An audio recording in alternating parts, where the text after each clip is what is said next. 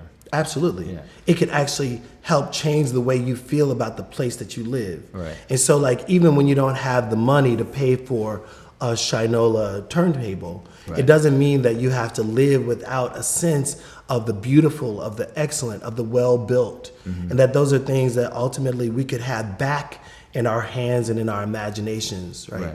Right. Even if it means I don't have a turntable, but I know how to sing or I know how to play. Right. It's like that could also be a really beautiful material move, is to just sing more. Right. You know. Yeah. You know. And that, I was just thinking that, you know, obviously you deal with race in your work, but in like again, in this very holistic way. And I was just thinking about what the stories that have brought both of us together at this moment. Yeah. We're both from Chicago. My mom grew up on the South Side. Yeah. And in all, at the time, was all Irish neighborhood, South Shore. Yeah. And not too far from where. Not far from me. Yeah. And, you know, and then, so my legacy is part of the white flight. Yeah. They saw my grandparents stuck around well into the 70s, but my parents moved to Evanston, and then they saw the city burning, you know. Yeah. And they were like, got out of there Just in time. Yeah. Yeah. And then so there's like the Great Migration. Yeah. You know, that came before that, and then the white flight, and then but now it's like, I mean, Chicago is race is so complicated in the city. Like, Yeah. it's like you were saying earlier about that going for cultural enrichment, having to, or just for basic nutrition. Yeah. Or education or anything. Absolutely. You got to get out. You got to get of out. that area, which is. Well, I mean, it feels like there would need to be a couple of admissions. One admission would be that the U.S. is still largely a racist and race-centered place that creates unequal opportunities for people. You got to be able to admit that. That as a result of some of this structural racism, like what happens to black men and brown men in prisons and black men and brown women in prison, because of these things, it creates cycles of inequality. Right. And that in a way we've gone through enough of those cycles where it feels like things are kind of hopeless. And so it's like in the middle of what seems like a dead tree, kind of hopelessness, how do you continue to make both poetic, for the artist, for me, how do I make both poetic and pragmatic decisions in the place where I live to try to offer as much uplift as I can while I'm trying to get up myself? Right? And it's like, and that me, we thing is for real. It's like, you know, it's like, I'm trying to get ahead, and then I want to make sure that the folk around me also have opportunity. And sometimes that's super hard to do. You're in the middle of a lot of. Yeah. And so in a very public way, I just choose to make that conversation one that I carry all the time. Like, it's like, even though I'm not always wanting to think about race, I feel like it's kind of inescapable because it's connected to all these things. So I feel privileged that I get now to think about race and structural racism in a way that feels like slightly distant from like I can make my next payment on my car note or my light bill. Like, it's not immediate, but it's like still I have sympathy and empathy for those people who feel like I've been looking for a job. Ain't no job coming. And like, what do you do in those situations? And so I think in some cases the art and the music is attempting to talk about those things, and then I have to go home and roll up my sleeves and like try to find ways to make more opportunity. Yeah. There's a tune that we did yesterday that I forgot to put on our list today. Oh, yeah. Pretty Words. That ballad. You want to try it? Yeah, let's do it. Okay. What was this one called? Pretty Words.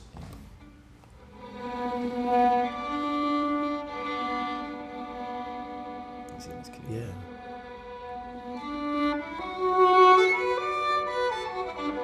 Yeah. pretty words he told her. They made her smile, made her dance.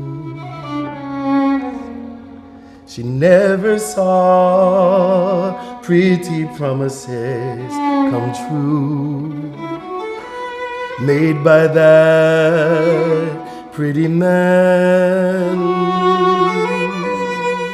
Reflection time again. Reaction time. Man, I hate men with pretty words he told her. She accepted those lies again.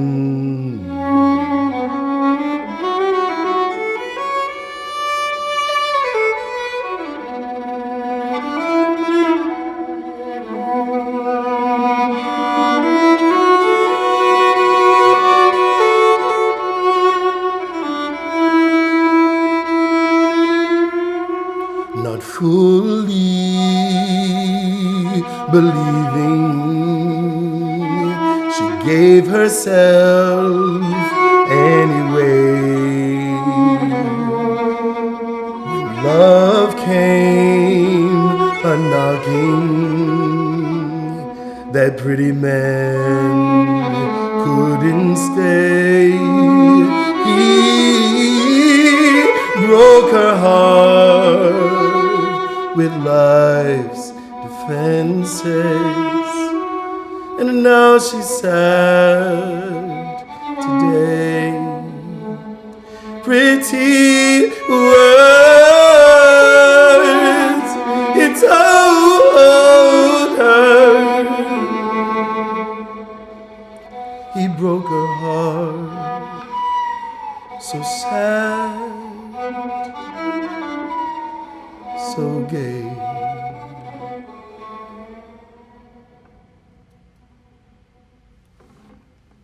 Yeah, Right on. beautiful. I guess there was a moment when I used to write songs. Yeah, You know? that is a song. That's a not song? Just a riffing on. Yeah.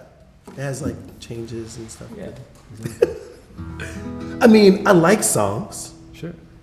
but I also like this idea that sound Yeah. could produce something adjacent to songs. Right. And that the world or the music industry or my radio station might play ragas or some Alice Coltrane meditation might be as normal Yeah. as a Beyonce cut. Right. That those things could live, that they have the right to live adjacent to one another. Well, yeah. It's someone who's pretty. I love the challenge of having to write a nice ditty. Yeah. A Sure. short, concise, melodic Sure. song that, Boom. Knocks it out. Yeah. But at the expense sometimes of jamming, of Yeah. of Or the extended or the expanded. Yeah. Right? Like say if it's 4 minutes 13, you got that. But it's what if you wanted what if you want for your own pleasure the 16 minutes, yeah, the 3 hours. yeah, It's okay, maybe not lots of audiences would stay for 3 hours and listen Sure. to one cut, but maybe there are other venues that could be created where you get to be that Andrew. yeah. You know. I've been working on it. Yeah, I've got different. I have to create different projects to Yes. create the space for that. But it's this. What we're doing here today is what I imagined the great room would be. Oh, right on, man. And sometimes, I mean, I've loved every guest I've had, but Yeah. there's it seems like the shows go better when we plan. Yeah. Fair enough. They tend not to suffer from Yes. working stuff out. But originally, I wanted it to be, let's see what happens. Mm-hmm. Let's put these two people together and see what new thing comes out of it. You know. Well, you're also, it feels like we're somewhere in between those two things, where it's Yeah. a little bit of planning that gives us some structure and a list, But it's also like, man, I didn't see pretty words on the list, so I kind of took it out of my mind. But Right. I'm glad we brought it back. Me too. You know? And this one I'm excited about. This is, now the title of this piece we're talking about with the spines of the Yeah. books is called To Be a Poor, well, the whole show was called Yeah. To Be a Poor Race. To be a poor race. Yeah, yeah. And But so to this- be a poor race. But to be a poor race, which is a quote from W.E.B. Du Bois, Yeah, yeah. kind of reflecting on the black experience. Here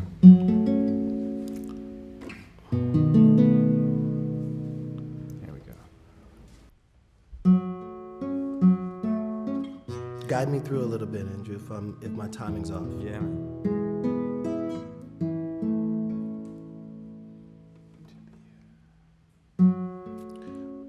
To be a poor man is hard. I thought you were gonna whistle. I like that whistle so much, man. Okay. Come on, don't leave out the whistle. Let's take it at the top. Okay.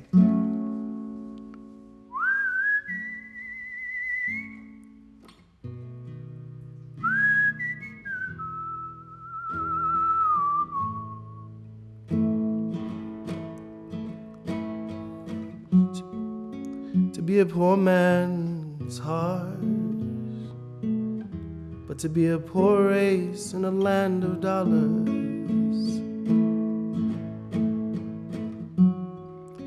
is at the very bottom of hardship. Like space on a page, we broke down the constant with hints of language and hearty hijinks, stone crushed and bonded, a walkway of understanding of a most uncertain garden, page felt vast. Oh, as cities do, a quiet beginning, like most beginnings, blood and pain and risk, birthing and breathing a great fear. We all sat on the page, listen to the page, and we rode rotten rings so widely. And he all keeps on warning me to speak for myself. Dial keeps warning me to speak for myself.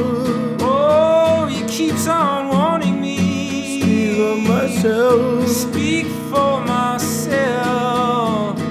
It's a sad state. It's a sad state. A sad state. It's a sad state. It's a sad state, man. It's a sticky tape. It's a sad state. It's a sad state. Sad acetate. It's a muddy lake. Sad tape. A sad space. It's a bad rake. It's a sad. It's a bad rake on grass. Say the word Ecolo. Ecolo. Say the word Baldwin. James Baldwin. Oh, I want your church in my heart. I want your warm words in my mouth. Because this is not a declaration of war. This is not a declaration of war. No, this is not a declaration This is not a declaration of war. It's a declaration of love. Speak for myself. It's a declaration of love. Speak for myself. It's a declaration of love. Speak for myself. It's a declaration. A declaration. Oh, love. Love.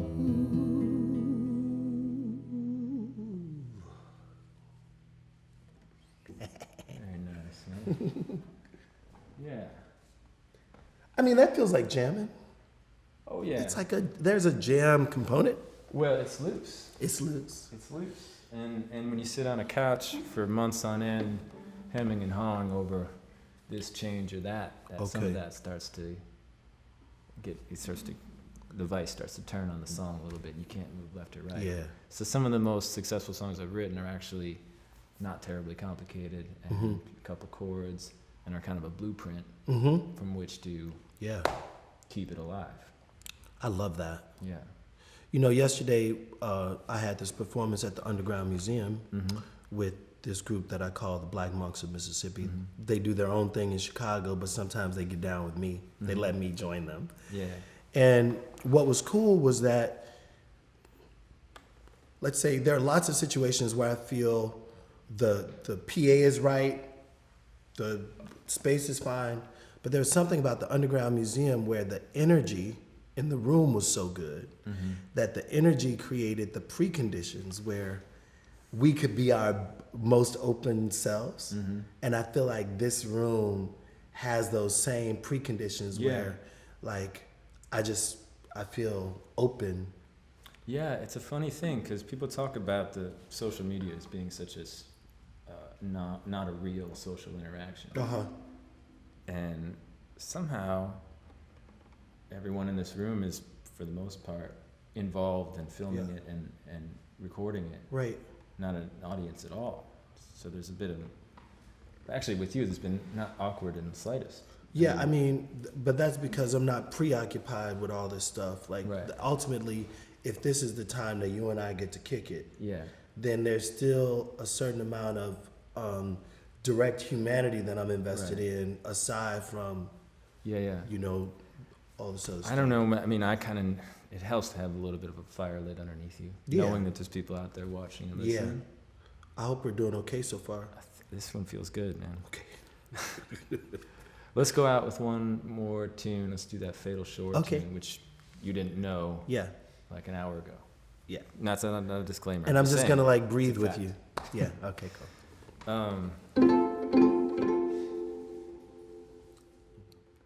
Would it be easier, so much easier, if you never knew us? Would you ever fear anymore? If you never knew us, would we meet on a fatal shore, on a fatal shore?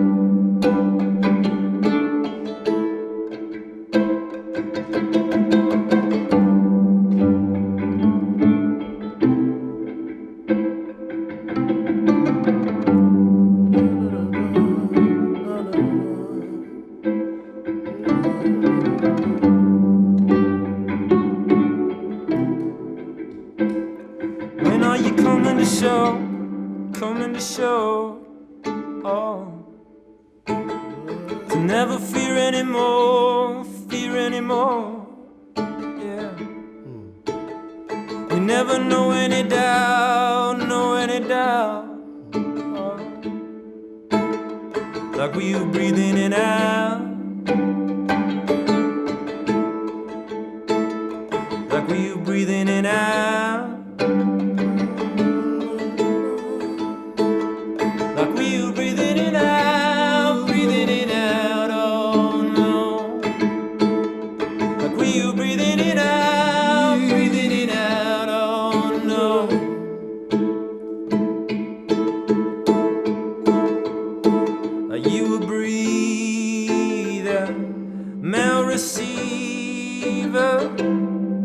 If you never knew us, would you ever fear anymore? If you could see right through us, you'd run into your arms and lock your door. Hold on, I totally blew Come that. on. Yo, it was horrible. I want to know that melody too. It's been a long time. Are you a breather? Mel receive. Yeah. Oh, no, okay, that was the wrong chord. Are you a breather? Mel receive. It's an E chord. Are you a breather? Mel receiver. If you could see right through us, would you ever fear anymore? If you could see right through us, you're gonna run into your homes and lock your door. All right, let's roll with it.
na, na.